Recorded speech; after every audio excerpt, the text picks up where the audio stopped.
Hello and welcome to New Jersey Astronomical Association's monthly program for September 2020. I'm Paul Cirillo, and today I want you to meet one of our members, Athena Basu. She actually is quite a special member, for at 15 years old, she became a qualified observer on our 26-inch telescope. Now at 17 years old and a senior in high school, Athena has set her sights on becoming a physicist or astrophysicist. We thought it would be worthwhile for you to meet Athena and have her share with you what she's already accomplished in her young life and her plans for the future. She's indeed a role model for all young people who have an interest in science. Let me introduce Athena Basu. Welcome, Athena. Hello. Yeah. Thank you very much for joining us today. It's a pleasure to be here. Thank you for inviting me. You're very welcome. Well, this is going to be very, very fascinating. I've gotten to know you over the past several days, and I now know all the things that you've done. But for our viewing audience, let's kind of try to start at the beginning. So share with us how you first got interested in science and astronomy. When I was much younger, around the age of 5, I was very interested in everything. And space is the biggest everything there is. So I would read and watch everything I could about space and astronomy. And at some point, my parents got me into Cosmos, A Space-Time Odyssey, the original one by Carl Sagan. And it was amazing. That really sparked my interest in the field. Well, Carl Sagan can do that. I remember Yes. the series, and so does everybody else. And Carl definitely had that ability to get people intrigued. So I'm actually very, very happy that it had that effect on you.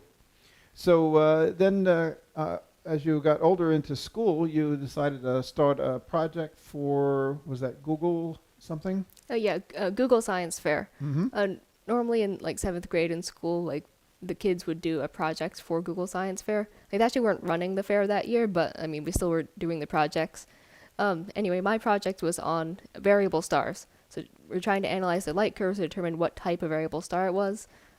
Whether it's intrinsic or extrinsic, intrinsic being, caused by the star itself, extrinsic being caused by exoplanets or planets going around these other stars. Anyway, so we took out a telescope and tried doing this project, and it didn't really work. Every single day we went out, it was just cloudy or rainy or just too cold to stand outside. Eventually we got data, I got data from a public database and used that for the project instead. And it turned out well, but it really piqued my interest in observational astronomy because I wanted to learn how to actually do it properly. And I think it also piqued your interest in exoplanets. Yes, it did I too. know it's coming in a little bit.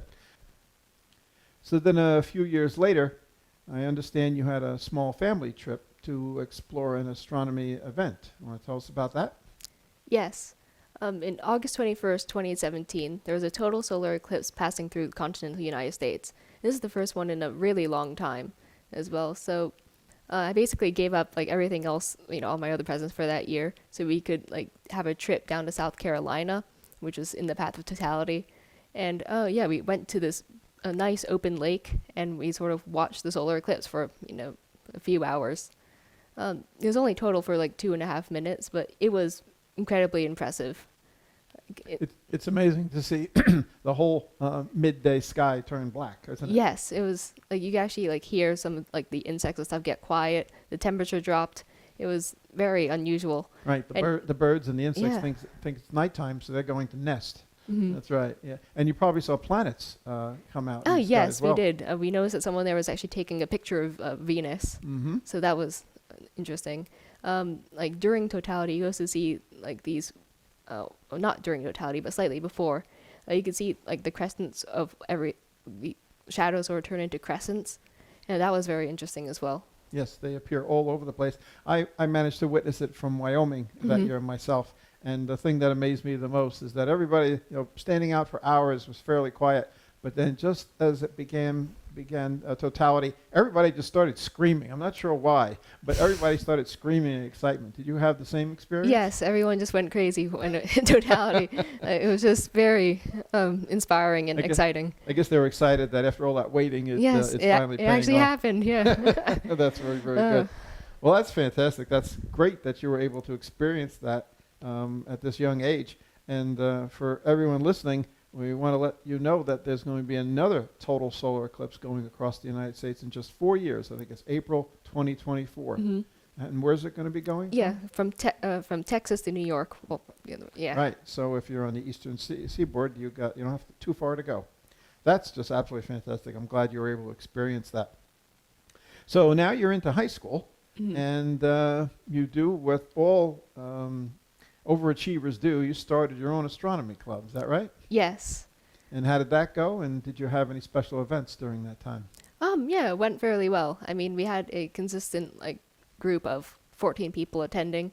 Yeah, we had bi-monthly meetings. It was very fun. Oftentimes we would discuss current things in space exploration, which this decade there are quite a lot. I mean, James Webb Space Telescope is supposed to finally go up. Then there are the Artemis missions coming up as well. So yeah, that was interesting. And then I think you planned a demonstration. Yes. In 2019, there was the transit of Mercury that happened, and in preparation for it, the entire astronomy club got materials together to build projection scopes. We also brought in a real solar telescope with a solar filter on it, and the entire school organized an event where people could just go out throughout the day to view the Mercury Transit. So that was a very fun thing to be a part of. Yes, and again, that's a rare event too, that Mhm. you were able to help your fellow students enjoy.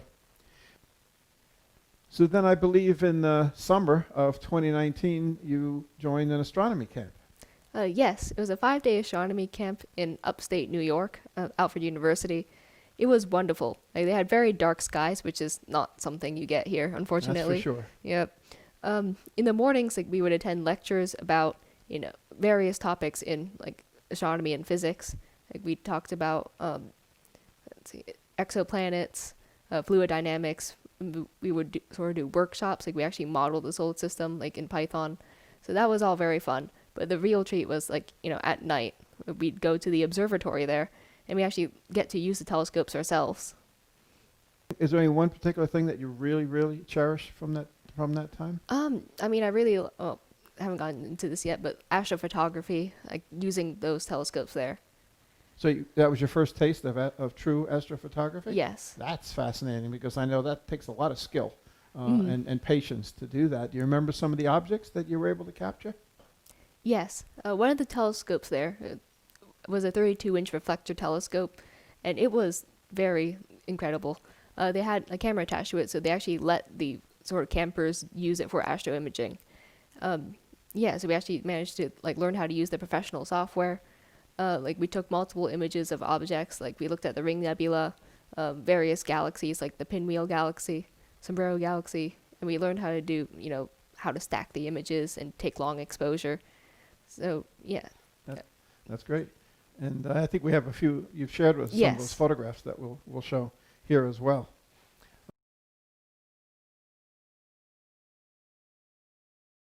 These are some of the images that we took at Alfred University on their 32-inch telescope.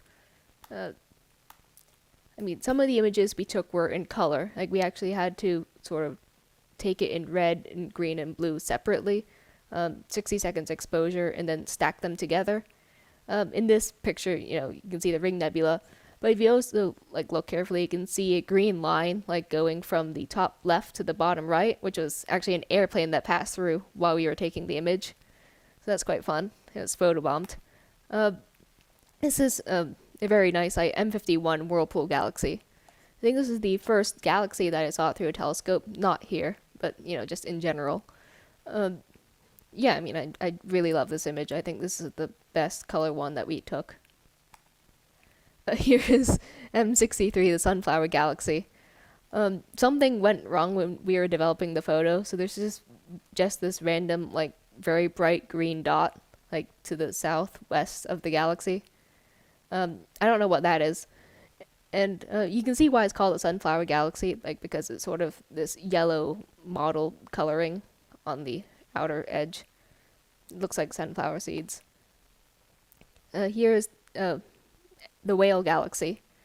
This one's quite interesting too. I mean, it doesn't resemble a whale that much, but it's sort of on edge, which is nice. We also took a lot of generally clearer black and white images. Here we have the Eagle Nebula.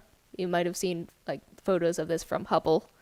It looks kind of upside down right now, but like you can sort of visualize the eagle as well as the fish that it's holding. So yeah, this is the Owl Nebula. It just sort of looks like a faint blob on the upper left. You also have some star clusters. Here's the Wild Duck Open Cluster. I don't really know why it's called that. It doesn't resemble a duck at all.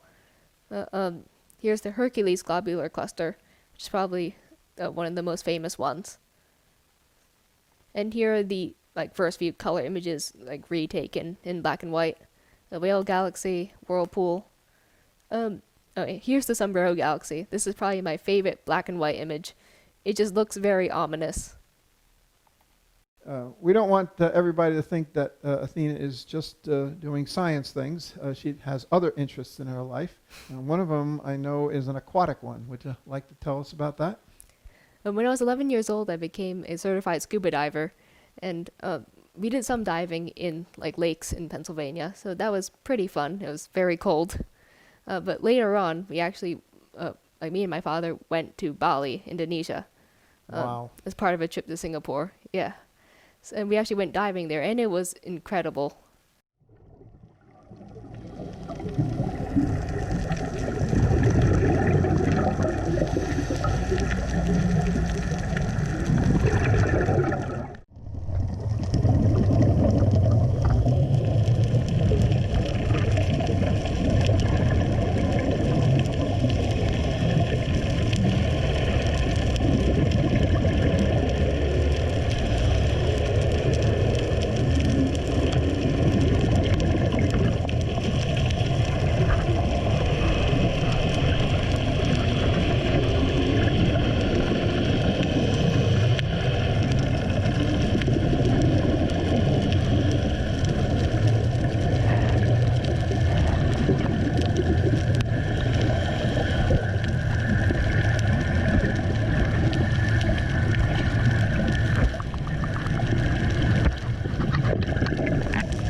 How was the clarity of the water there? The water was very clear. It sort of got less clear on the later days that we went. But there was just so much life there. I mean, there's many different types of fish. There was corals. It was just very bright. I never would imagine actually seeing that in real life. Yes, and I understand that when you were leaving Bali? While we were on the plane, we actually saw the volcano erupt. Wow. Yeah, I took a picture of it. And apparently all the flights after ours were just canceled because of that. So you looked out there? Yeah, we were very lucky. Wow. So from astronomy to earth science, you kind of covered it all. When I was in middle school, I realized that though I knew a lot about astronomy and astrophysics, I knew nothing about observational astronomy. I've never looked through a real telescope before. So after that, we started touring local observatories, including the NJAA, and that's when I sort of got into observational astronomy. Actually learning how to use a telescope and getting qualified to do it. And eventually, we went and got our own telescope, as seen here. Mm-hmm. Yeah, excellent. Yes, that first view through a telescope is always amazing. Do you recall what you might have been observing? Yes, I think the first thing we saw through the telescope was Jupiter. Mm. I mean, it was just amazing how like clear it was using, sort of just smaller like equipment on Earth. Mm-hmm. Like you actually see like I think we saw 4 of its moons. Yeah. Mm-hmm. Yeah. It's very It's always amazing when you see it for It the first is. time. It usually people say it's just like it is in the book. Yeah, it is. It's just like it was. It was just like it was in the book. Perfect. Yeah, the first thing I saw using my own telescope actually was Saturn, and that was incredible. I think Saturn was like in a very good position, like when we were looking at it, and like you could see the gap in the rings. Like it was amazing. Right. That's a test of how powerful the telescope is. If you Yeah. can see that gap. Right. Fantastic. That's great that you were able to witness that at that young an age. And so now I understand that you're going to be doing some online research, an online research project. Would you like to tell us about that? I started an online research project where I'm mentored by a PhD student in Princeton University. Like the research I'm doing isn't quite like real research. I mean, it's stuff that's like it's not new. It's stuff that's been done before, but it's very good introductory to research. Yeah, so I'm learning like new programming languages, Python and R, so I can program a computer simulation of 3-point masses in Newtonian gravity, and then I get to write a paper about it in LaTeX. Ah, yes. This reminds me of something all 17-year-olds do. That's just fascinating that you've Yes. gotten this exposure and you've gotten the support from a Princeton grad student. Yes, Absolutely fantastic. It's very nice to get to do these things before I actually like go off and do it for real. Yes. So It's a great way to find out whether you Mhm. really like it or not, and I think I can tell. yeah, and You so really, far it's really been do. great. Yes, Yeah. you did. Yeah. So this is the family telescope. Is that right? Yes, it is. Okay, you want to tell us a little bit about it? Yeah, so this is a 10-inch Dobsonian. Like it's moved around manually and like it doesn't have a motor or anything. Yeah, so we got this like as our first real telescope because I mean just the wealth of things you can see with it. I mean because it's a light bucket. You can see quite faint objects and reasonable clarity. This is also pretty much the largest thing that we can actually move around fairly easily. So that was the limiting factor. Mm-hmm. It also has a go-to option. Well, it's not a real go-to. Basically, it just sort of tells you where something is, so you can try finding it more accurately. So that's quite useful. That's one thing that's nice about those Yes. Dobsonians is that you learn You learn a lot. as you observe. That's for sure. Give us a little walkthrough on what it's like to set up the telescope for a night's observation. So when we put the telescope out, we sort of have to do it in 3 parts. I mean, you have the main base of the telescope, which is probably heavier than the actual telescope is. Then we have the main, body of the telescope, as well as the eyepieces. So, I mean, when we first get out, we put the base down, then we have to go back and bring the body of it over. And then we have to attach it properly using these screws. That probably takes around 5-10 minutes. And after that, we have to get the eyepieces in. We usually start with the lowest magnification eyepieces, so you can actually find whatever it is you're looking for. And once you get that centered in the eyepiece, then you move on to the more magnified ones until it looks like how you want it to look like. And I think you said you've seen Jupiter and Saturn with Yeah. this. Yeah, Jupiter, Saturn. Any other objects that you can recall? Deep sky objects? Yeah, I think we saw the Ring Nebula a couple times. Mm-hmm. Isn't it always interesting how it's not colored in the telescope? Yes. It's a white ring, Hmm. and that's because our eyes don't absorb all the photons necessary to make it color like a photograph does. Yeah. I find that I always have to explain that to people when they say, but it doesn't look like it does in the book. That's right. Right, but that's some of the things. In fact, that brings this up. Can you recall other youngsters or younger children asking you questions about astronomy or what you've been doing? Anything funny there, the kind of questions that you get, or any stories that you might remember? When we were using this telescope with a solar filter and the solar projection telescopes that we built to view the Mercury Transit, everyone was very surprised by how small Mercury looked. I mean, it looks like a pinpoint on the sun. I mean, we sort of know that Mercury is quite far away. It's also very tiny, and the sun is gigantic. but just actually seeing how small it is Yep. very, yeah. Comparisons in astronomy are always important. Because Yes. you know it's big, but How just big? how big is it, Yes. right? Very good. So that Yes. was incredible, and like just you can see it very slowly, like sort of moving across the sun if you look for a long time. Mm-hmm. Mm-hmm. Yep, yep. Amazing when you look through the scope, what you can see. So it seems, Athena, that you're quite the visual observer with astronomy. So with fall now here, have you set your sights on any particular astronomical objects that you'd like to see? Yes, I would like to try looking for the Orion Nebula using this telescope. I've seen it with other ones, but I want to see if I can, get it in here and resolve it properly. Other things, Andromeda, that's, definite. So as I did in my intro, Athena, I said you were one of the youngest QOs here at NJAA. Tell us about your duty nights and some of the things that you do as a QO. I really appreciate the NJAA for letting me become a QO, especially as I was so young at the time. So on duty nights, we usually help set up the facility.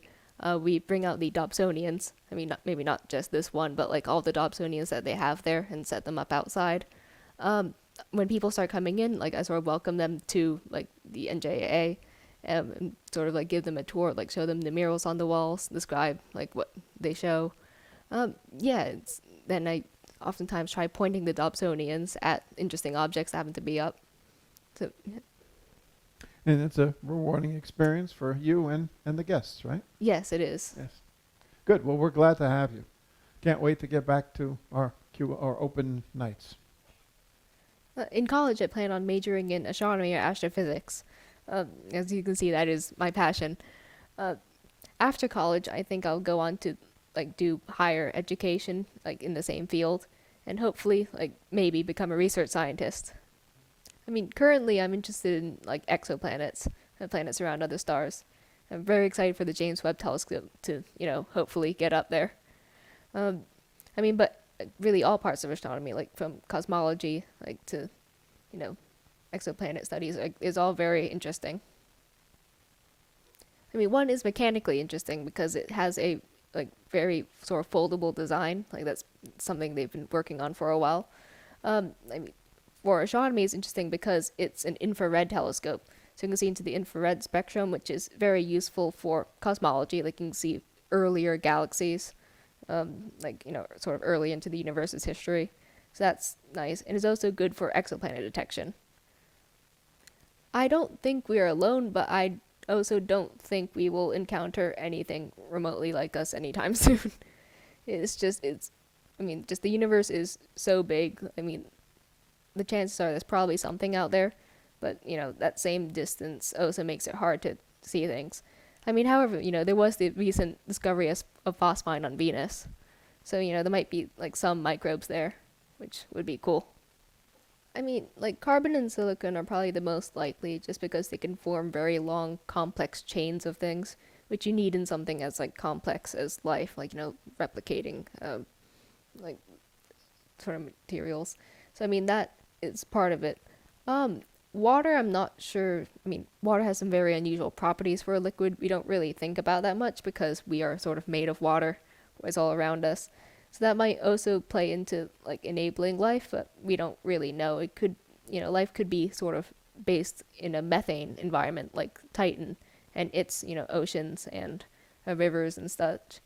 We just don't know yet. Thank you, NJAA, for allowing me to share my journey with astronomy so far. I encourage all youth who have an interest in science to definitely pursue the field that interests you by getting involved as soon as you can at both school and community. I also encourage you to not be shy about seeking mentors. There are many experienced amateurs and professionals that are willing to help you in your endeavors. Thank you again and best of luck in the future.